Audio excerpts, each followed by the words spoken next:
What is wrong with religion? Okay, there is physical holiness and there is spiritual holiness. And religion, a lot of times, chases physical holiness, competes for physical holiness, disqualifies people based on physical holiness. Even in Christianity, the only real religion, the only religion with any real evidence, okay, Democrats in America won't allow us to have the freedom of religion to examine what is true and false religion.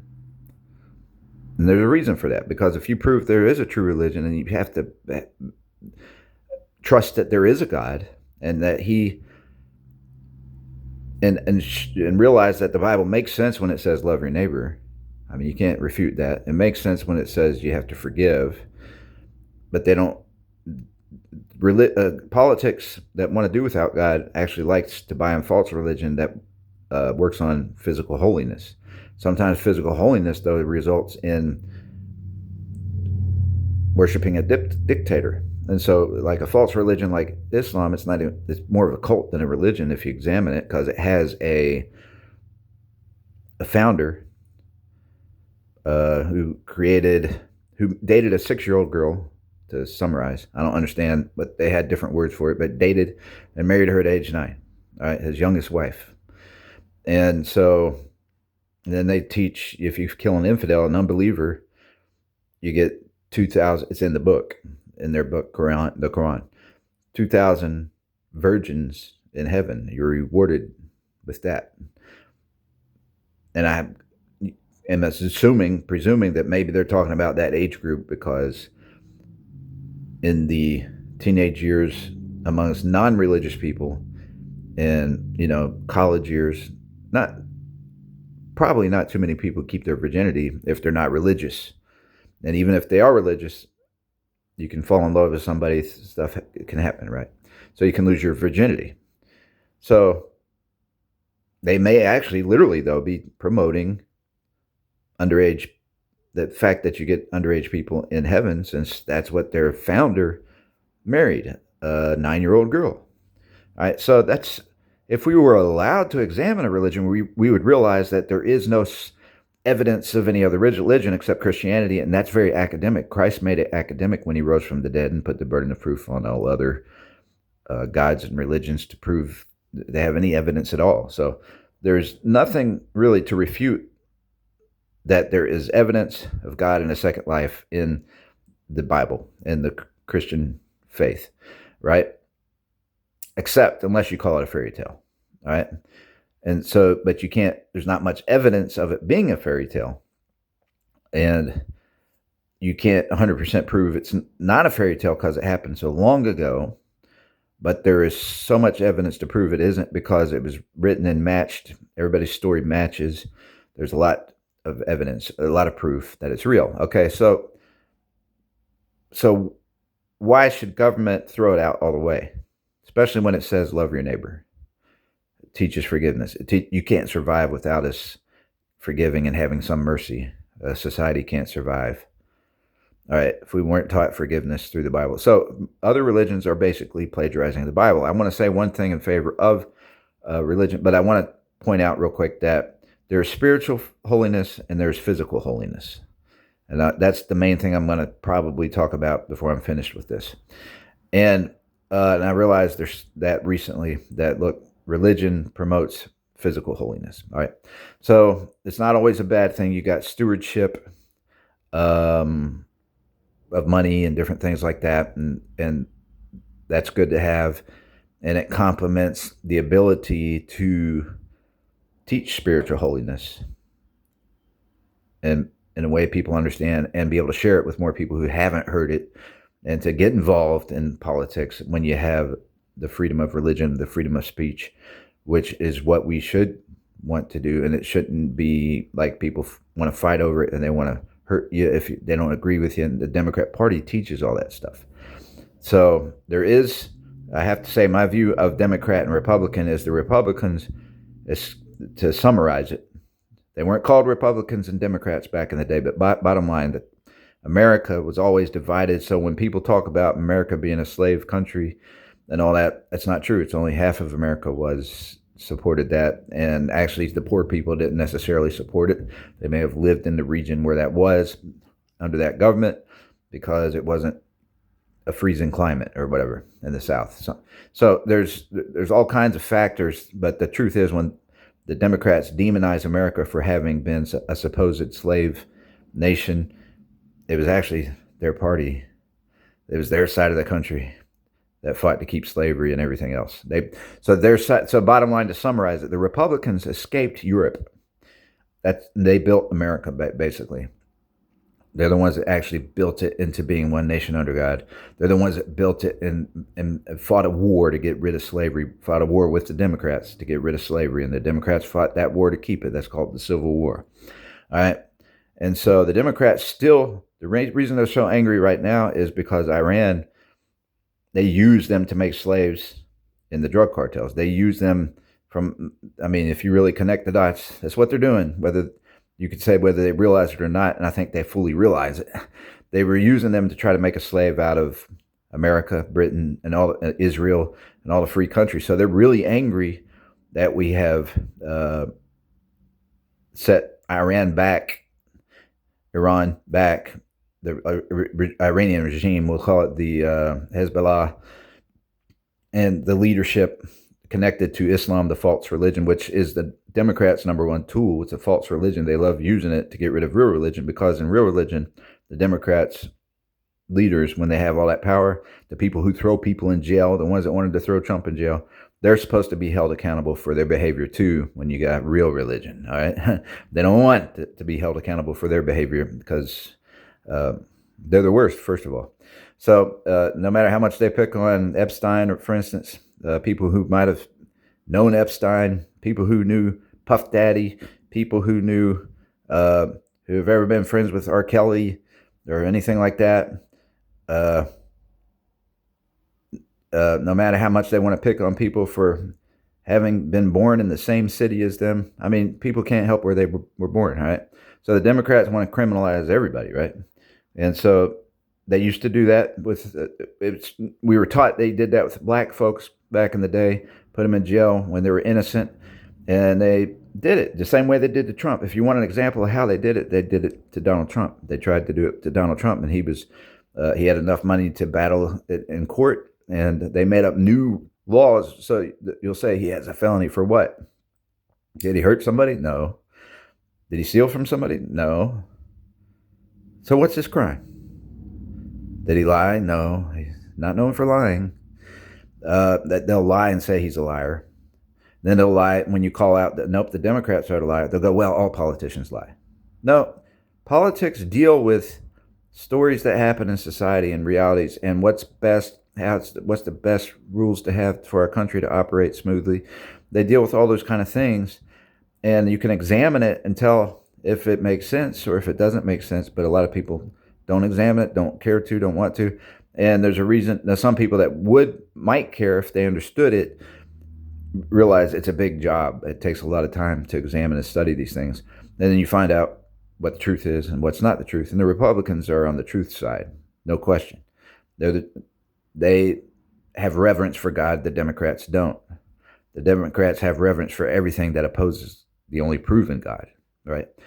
So anyhow, I guess I just wanted to go through all that. And as you notice, I'm not talking medicinal science here. The subjects people don't understand. No, none of that. We'll stop that right there.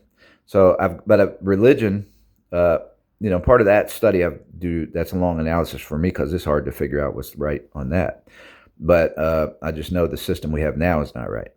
But because it actually complements the cartels, I would say, who's the number one enemy? This is a new founding of mine. Who's the number one enemy of freedom in the world? What nation is the number one enemy of freedom in the world? And I realized most nations are split, like us, Republican and Democrat. So the number one enemy of freedom in the world is the Democrat Party in America. In the United States of America is the number one enemy of freedom on the Democrat side. And we're the most powerful country in the world. So they end up being the number one enemy of freedom in the whole world. And some people will say, well, that's the United States being the number one enemy of freedom. Nope. The Republican side of America is the number one supporter and fighter of freedom in the world. All right. And so getting away from the spiritual side of things here, Israel is number two, I think, in fighting and keeping freedom alive in the world, in my assessment. And this is a brief assessment, but I'm pretty sure it's correct if you were able to measure it. Israel, though, is number one in defending themselves from freedom being taken.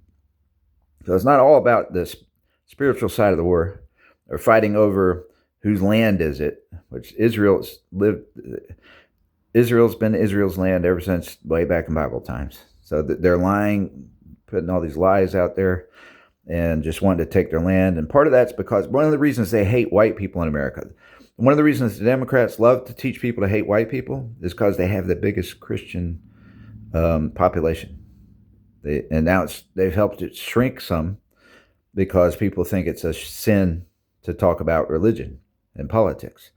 And a lot of people fall for that. It's easy to do because they don't want them to talk. They taught them not to do it on their jobs. But your job's independent of the government. You can do it. The problem is some jobs are so busy you don't have time to talk. So that's how it becomes easy to say you can't talk religion or politics here because it might distract from the job. Now for that's valid from that one standpoint, but otherwise it's invalid completely because the best thing for your job and to keep your job and to have a job and to be able to have the freedom to have a job and to be able to and get paid, the best thing protecting that is, first of all, the freedom of religion, the freedom to forgive, to believe and trust in forgiveness and mercy and innocent until proven guilty. Those kind of principles come from the Bible. All those kind of things help allow the capitalism, the free market system to succeed and thrive and be part of the way we run a nation. And so they're trying to get, so the number two, what I was going to say is the free market capitalist system. That's the number one thing protecting freedom. It's actually protecting freedom because the Democrats hate capitalism because they want slavery back. Capitalism pays you for your labor. Slavery doesn't pay you for your labor. All right. So there's different levels and forms of slavery, and some people can want to define employment as slavery and the fact that we have to work. But that started with Adam and Eve. God said once they sinned, they lived in a perfect world. But once they sinned, he said, we'll have to work with our hands for the rest of our lives to survive. And you have to do it. You have to brush your teeth. I don't know if they had to brush their teeth before that. That's a job. I mean, technically, you got to do all those kind of things. They didn't wear clothes before the fall. They didn't know they were naked. All right. So they didn't have to wash clothes. So yeah, no matter how you look at it, somebody's on the Social Security, disability, welfare, or anything else, they still have to wash their clothes or throw their clothes out and go find some more. All right. So that starts with God. That's the process of life that we're in now, right? We can't escape that. So the capitalism system, free market system, is a good method of survival. It's the best that we've studied them all throughout history. Now we study it in high school and everything. It's hard to understand it. We don't always have the best teachers or methods of teaching. They have a lot of, in public schools, they try to lie. They're filling everything with lies and stuff, right? So that brings me to a topic I'm going to go to real quick, and I'll just say, what do I like to do? I like to go on and put the truth out. I don't have a great memory, but I'm great. I'm a philosopher, and what I'm really call it good at is that I can study and study and study and analyze and find out if it's true or not, and I have a good methodical way of thinking, and I have hidden knowledge, I guess you could say. I've studied a lot of reality-based stuff and throughout life, and I like to analyze. The problem is I don't remember it. I like to go to the next subject and analyze it the next day and refute lies and put out the truth instead of lies. So I try to get it 100% right, but sometimes I'm being told I'm wrong when I am right on purpose by Democrats, right? And sometimes I am they want to disqualify me if I didn't get a fact right. Now, so like I can tell you this is true. Like 100,000 people, like they killed in Nigeria in the last I forgot the number, but actually, but I was going to give you a round number, but I was going to show you. Uh, I don't remember the number. See, there's a few days back where I got the number on this, and I forgot it. But since 2009, I think it was, that it's been really big where the black Muslims, it might not all be black Muslims, it could be Arab, but usually you see black Muslims chopping the heads off of black Christians in Nigeria. And it's been into the thousands and thousands, I can tell you that. But I might round it off because I don't know the real number, and somebody could say that's not correct. It was 10,211, not 10,000, and then try to disqualify me. Well, they're just trying to disqualify the subject and say, you can't listen to me, and then they allow it to keep going. They set it to the side, and they just let them keep killing the people. So Donald Trump's doing right and well to have gone there to try to put a stop to them murdering black people in Africa. All right, they'll call it black people because you can understand that. You don't care that they're Christians, but they're Christian black people, which is the most honest religion in the world, is Christianity. Okay, so there's zero validity to any other religion if you're allowed to study it. Jesus rose from the dead and put the burden of proof on all other religions of God's to prove that they are have any validity, right? So academically speaking, we should be able to have the freedom of religion to figure out what is true religion and false religion, or else you're going to allow liars to steal, kill, and destroy and take over the whole society. All right. So technically with Islam, it's the worst one, that in a sense, that's actually founded by a pedophile who never repented of being a pedophile. He promoted pedophilia in the book. All right. You get 2,000 virgins when you get to heaven. And I have to assume that he means underage. That virgin's not always underage. You can be a virgin your whole life, but usually most virgins, you're going to get 2,000 virgins in heaven. Not too many people after they become an adult remain a virgin if they're not religious. All right, so they would have really had to make a slave out of somebody their whole life, guard them the whole life, and make sure they keep their virginity. And then, let's be honest, if somebody's doing that, if a man's keeping a woman a slave, and we are assuming they're talking about women mostly. I don't think, they're women virgins, right? Because men are attracted to women and vice versa. Believe it or not, vice versa. Women are attracted to men too. And naturally, when I was in high school, I know women were attracted to men. They were attracted to older men, and whether it was, they had crushes on men, and they would be like the women. Some would be like the ones that you hear screaming and jumping on stage on Elvis Presley concerts, right? So at that young age, women, they like I don't know what it is they like about a man in teenage years, but they show that they're attracted to men. They reveal it. They say it, right? So they used to. That's back. I'm 53 years old, so back when I was in high school, they did. It wasn't all of them. Some of them were quiet and more sophisticated, which I like the more quiet and sophisticated. But personally, I was not attracted to the ones that were out there screaming and hollering about having a big crush on some guy or whatever. That, to me, didn't appeal to me. It turned me off. It disinterested me, I'll say that. But I liked a quiet, sophisticated woman, right? So anyhow, but you have spiritual holiness and physical holiness. What is spiritual holiness? Spiritual holiness is actually trusting in Christ. It's actually knowing I'm a sinner. It's actually asking forgiveness and then walking in the Spirit. So continuing throughout the whole day to repent all day, every day. So Christianity has some stuff wrong today. And some people would challenge me on this, but overall I'm going to say, look, it's wrong. It's almost a heresy to do it the way they teach it. And they'll point out verses like Jesus saying, go and sin no more to the, and Charlie Kirk. I agree with Charlie Kirk on a lot of stuff, and I like his stances, but he lived up to that standard pretty well of human holiness. All right. He did a good job. I've done a good job. Periods of my life, I was the best at it. And then other periods of my life, I was the worst at it. Right. So I've done the competition of trying to be the most holy one. I've done it before. And All it did is, the people despised me for it, you know. But when I'm doing good, when I'm going on a diet, people despise me for it.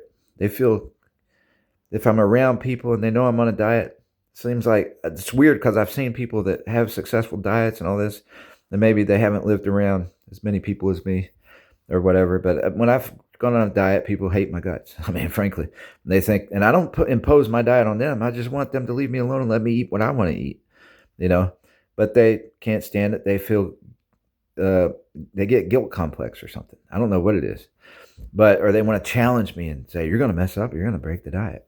And so maybe that's because some of those folks that did that were into this physical holiness, and physical holiness is very limited. You only have to keep a certain few standards. Sometimes it's you got to stay in that clique, then you can't go outside of it. You kind of imprison yourself to certain friends that keep a check on you and make sure you're doing right, and you're never going out of line. You never go anywhere. Don't go clubbing. Don't drink. Don't do all that stuff. Right? You're saving your money. They're really keeping an eye on making sure you're being a good steward of your money. It's almost like it's not your money, it's their money. It can almost be like that because they're micromanaging and checking everybody to make sure they got their money right and everything else, keeping checkpoints, checkpoints, check. Sometimes they don't even do it. They just keep a checkpoint. Eat 3 meals a day. Just in the underlying the traditional 3 meals a day. You can't go on a diet because really that's just a checkpoint, checkpoint, checkpoint. And that's to make themselves look good because they did 3 meals a day. They prayed before each meal. It's not a real prayer, but it's just a traditional religious prayer. All right. So Christianity has its problems like that, and it's annoying. It can be annoying, and you got to get away from religious people like that. That's religious in order to get anything done real. So a lot of them, they only believe in talking about Jesus in church, and they fall for this thing where you can't talk religion or politics. So there's Christianity has problems. So I had a question that came up. What is it that people? Why don't people want to be with Jesus? What are the top reasons people don't want Jesus? And I just summarize it and say, because there is no valid reason, there is no reasonable reason except outside of Jesus. And so that would be inside of is what I just listed, the annoying things people do to compete with physical holiness. All right, so physical holiness is not as important as spiritual holiness. And so some people, now the church would disagree with me. A lot of the religious even theologians would disagree with me, but because they're both important, and they are both important. It is good to save your money. It is good to be a good steward and not waste your money. It allows you to exercise your spiritual holiness and share it more. It allows you to share your spiritual holiness with more people. If you lose your reputation in a certain way for sin or whatever, a physical sin, then sometimes you ruin your chance to talk to people. All right. So the stuff matters, but a lot of times it's our biggest failure too, because that's where Phariseeism can come from. You got hair. This is how picky they can get. Your hair is below your ear. You're growing a beard you didn't shave. Get that dirt off your face. And that's not even biblical, but some religions get into that. They don't want to see any whiskers. And that's, they're acting like one of the false religions that's trying to micromanage and control people in the worship of man instead of God a lot of times. But when they're doing that, and so they don't want you talking about Jesus if your whiskers are showing. It can get that bad. And so Democrats actually play on that stuff when Christianity starts to get elevated. And so, for instance, like this big picture that Donald Trump, somebody messed up the picture. He didn't know he was portrayed as Jesus. I didn't even recognize. I thought he was being portrayed making fun of the Pope. And the Pope, the Bible says not to add to the gospel. And so the Catholic Church has a couple of superstitious stuff added that is not gospel. You don't have to confess to a priest. All right. I'm not going to say it. If you do it from the right angle, it's okay to confess to a priest if you understand you don't have to do it. And the Bible does say share your faults with one another. And so how many people have I met in Christianity that I've ever been encouraged by and uplifted by sharing my faults with them? Usually they kick me down and discourage me, depress me in a sense, make me feel paranoid, make me feel like the lowest scum on the face of the earth, right? If I confess a fault. And so if you I don't know if I'd want to go through the Catholic venue. I've been to Catholic churches and I had a good experience. And these are churches that don't believe in praying to Mary. These are ones that have become understood the evangelical movement and why it's more, you're free to pray to Jesus, and it's more biblical, really, the evangelical movement. And so the Pope doesn't exist in the Bible. The Pope wants too much authority. They were hanging us by the neck, not chopping our heads off like Islam, but they were hanging us by the neck, Christians. And that's why America was created. Okay, I only have 5 minutes. But America was created by the Republican Party, to summarize it. Democrat Party, Republican Party always existed. All nations are split.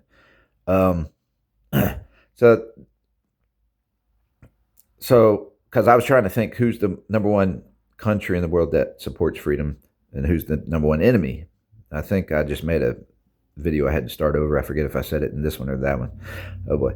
But, boy, I'm running out of time. But, I'll just say spiritual holiness is actually trusting in Jesus and not a false God. Right? Spiritual holiness has a Savior. Spiritual holiness inspires us to and motivates us to work on physical holiness, but for the purpose of spiritual holiness, for the sake of people finding God and sharing God's Spirit with people, His love, joy, peace, patience, goodness, meekness, faith, temperance, goodness. Against such there is no law, Galatians 5:22, the fruit of the Spirit. All right, so,